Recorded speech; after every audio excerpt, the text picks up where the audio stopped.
I just think if you're not enjoying what you're reading, get rid of it. Bye. Hey, what's up you guys? It's Avery and welcome back to my channel. For those of you who have never been here before, welcome. Glad you made it. Pull up a seat. Let's hang. It's no secret that this year I have not been reading as much as I have last year, and there are a few different reasons for why that is, but I think one of the reasons is that this year I feel like I've been a lot more picky with what I've been reading, and so I have been DNFing a lot of books so far this year. And a lot is relative. I have DNF'd 8 books this year so far, but if you think about it, that is quite a few books to pick up, start reading, get into, and then really just decide, no, I don't want to spend any more time reading this. Because I'm a big proponent of the idea that if you're not enjoying a book, stop reading it, put it down, and pick up something that you will enjoy. Because finding time to read can already feel like it's a really hard thing to do. So I just think if you're not enjoying what you're reading, get rid of it.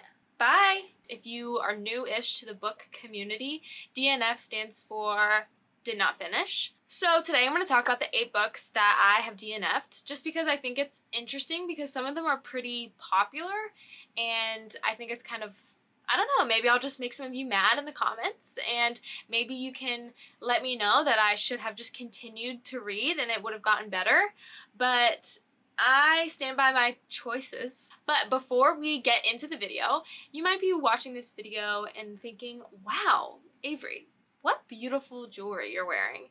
And you'd be correct. That is because I'm wearing Ana Luisa jewelry.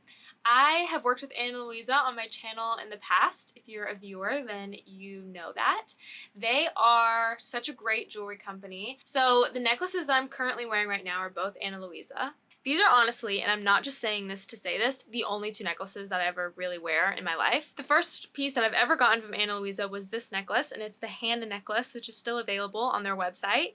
And I got this about 1.5 years ago, and it continues to be probably my most worn necklace, along with this one, which is a smaller, daintier pearl choker, shorter necklace, which is no longer available on their website, but they have other really beautiful necklaces that are just as pretty and just as, I mean, slay. And then these 2 earrings are also both from Ana Luisa. I have had this piece for about 1.5 years and the rest of the pieces for about 1 year. They're such high quality pieces. They don't tarnish as long as you're taking care of them properly. You obviously don't want to be showering with any of your jewelry on. But on the website, they have a whole page dedicated to how to take care of your jewelry because different pieces require different care. They're really comfortable to wear. The earrings are very lightweight. I have another set of earrings from them.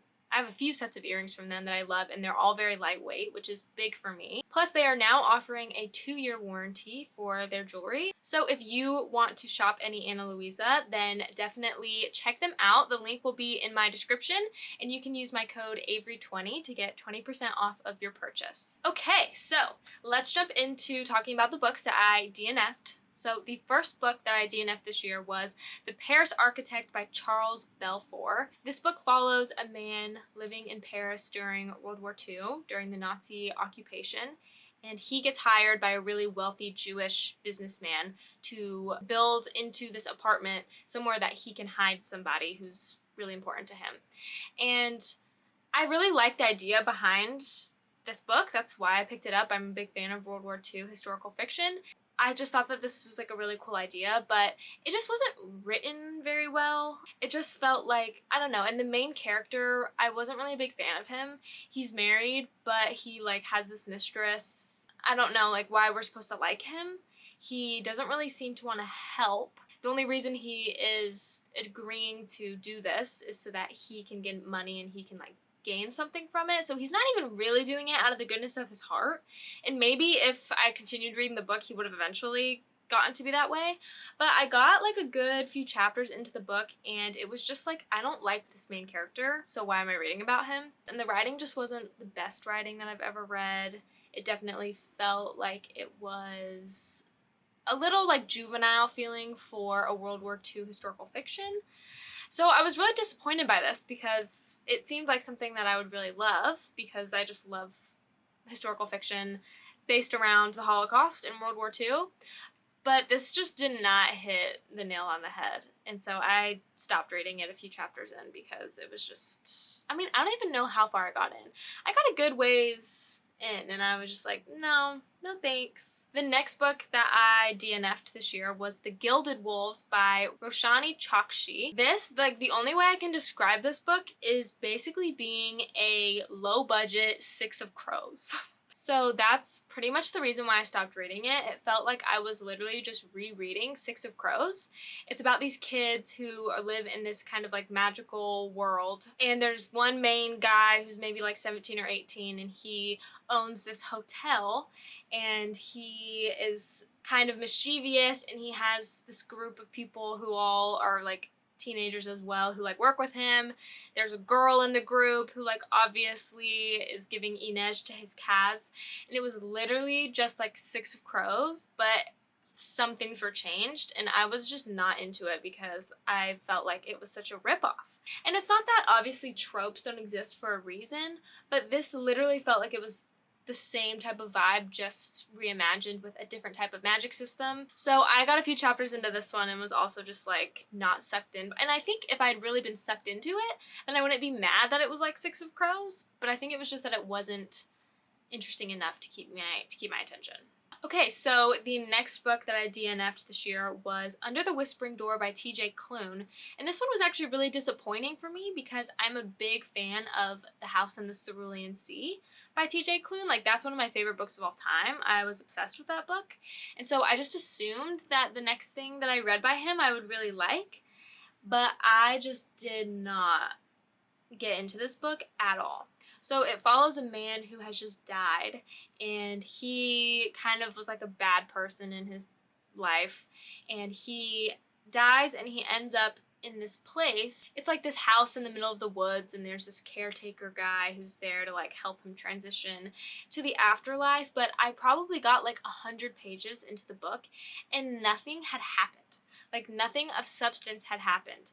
He had died and he had just been dealing with the fact that he was dead, but like so much of the book was just him just being like, ugh, I can't believe I'm dead, like this sucks, and let me get out of here, I need to get back to my life, I need to get back to the real world. And obviously that's like what the character would think right after he died, but so much of it was spent on that it was just like nothing else was happening, and I was so confused as to why I was 100 pages into this book and I really felt like nothing had happened, no character development had happened, and I just got like so bored by it. It was like, I don't know where the plot was. Maybe the plot kicks in later. You're gonna have to let me know because I do not plan on finding out myself.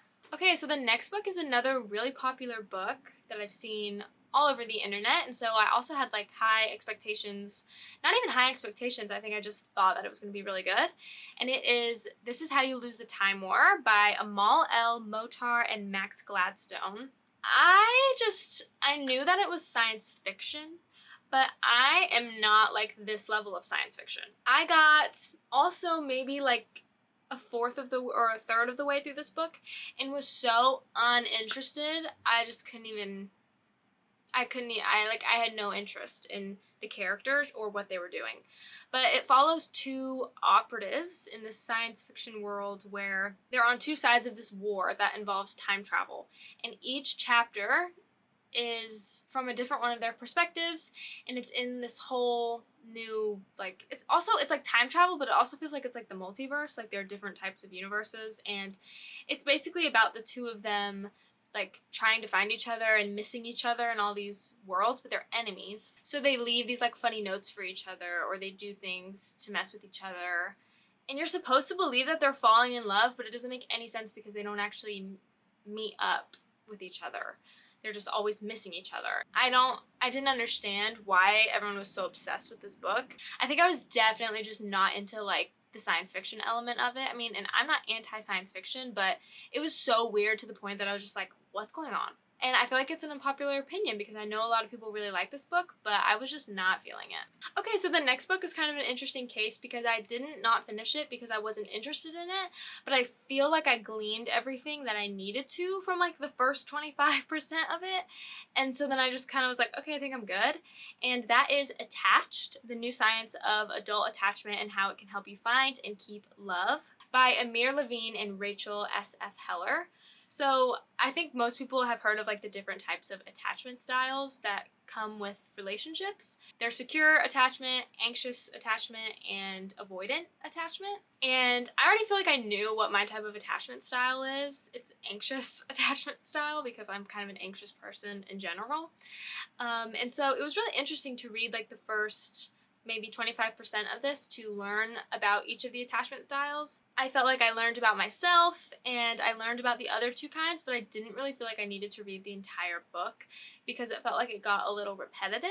And I do think it's interesting. I think everyone should like figure out what type of attachment style they are, and I think it can help you like in relationships and help you, you know, figure out like how to deal with other types of attachment styles and just learn more about yourself. I definitely learned a lot about myself.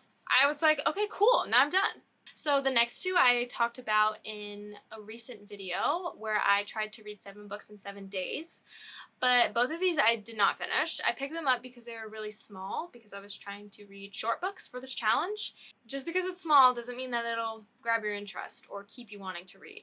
The first one was The Old Man and the Sea by Ernest Hemingway, which is such a classic. I think classic literature can be hard to get into sometimes anyway. I had no interest in reading about this man sitting in a boat fishing for an entire book, for 200 pages. And I think it would be different if it was a lot about him fishing, but him like contemplating his life. It's not even that I need like action in the book, but so much of the book was actually about fishing. Like there were like technical paragraphs about him fishing and about him like casting this line, then casting this line, and I couldn't even picture what was happening because I don't know anything about fishing. So I did not finish that one. I hope to give Hemingway another try. That was the first thing I've ever read from Hemingway, so that's unfortunate. The second book that I started and did not finish was What We Talk About When We Talk About Love by Raymond Carver. And I feel like I've heard great things about this book too, so I was a little underwhelmed, but this is a collection of short stories, and I just thought it was going to be more about, I mean, I get that it's about love, but a few of the short stories just at the beginning didn't feel that way, and they felt very random to me, that I just was like, I feel like I'm just reading about these random scenes happening, and like none of them were particularly emotionally affecting. You'll have to let me know if you've read more of the stories. I think I read the first 3 and I didn't love any of them, so I was like, okay, maybe this is not my guy. Maybe he's not my type of writer, so let's just move on. So the last book that I have DNF'd so far this year is probably the most surprising to me because everyone and their mother is obsessed with this book, and it is Everything I Know About Love by Dolly Alderton. I have seen so many TikToks, so many Instagram, so many YouTube videos about this book, and all the girlies are like, this is a book for the girls. And I know a big part of the book is about female friendships, which I was like so down for and to read about, but it's also about love and dating and just being a young adult. But when I tell you this was the most unrelatable book I've ever read in my life, as a woman in my early 20s, I just felt like it was supposed to really be more relatable to me, but it was not in the slightest. And I think some of it has to do with like the age difference between Dolly Alderton and me. Then she talked about her college experience, which was just so much of her going out and like getting wasted, which I know like that is some people's college experience. That wasn't my college experience, so I just felt like a lot of the stories were very specific to her, and I feel like a lot of people probably did not have those experiences, so I was just very confused as to why everyone seems to be so obsessed with this. One of my friends actually was the one who lent me the book, and she said she didn't really like it either, and I don't even think she finished it. But I was like, you know what, it's fine, I'm gonna try it myself, everyone's obsessed, let me just give it a shot. And I started reading it for a day, and I gave it back to her, and I was like, yeah, you're right, like, I don't understand why people love this. It's very unrelatable and kind of like random to me. Okay, so those are the 8 books that I DNF'd so far this year. I'm really hoping that I don't have many more. I'm trying to push my way through them a little more. I think at the beginning of the year, a lot of these are from the beginning of the year, I was just really in like a, oh, I don't like this, I'm putting it down. And now I think I'm kind of pushing myself a little more to just keep trying. So I'm going to hopefully keep doing that and just keep trucking through and try to finish all the books that I start, because there's a balance between, if you really dislike it, definitely don't finish it, and also sometimes you have to get into a book a little more. But I hope you enjoyed this video.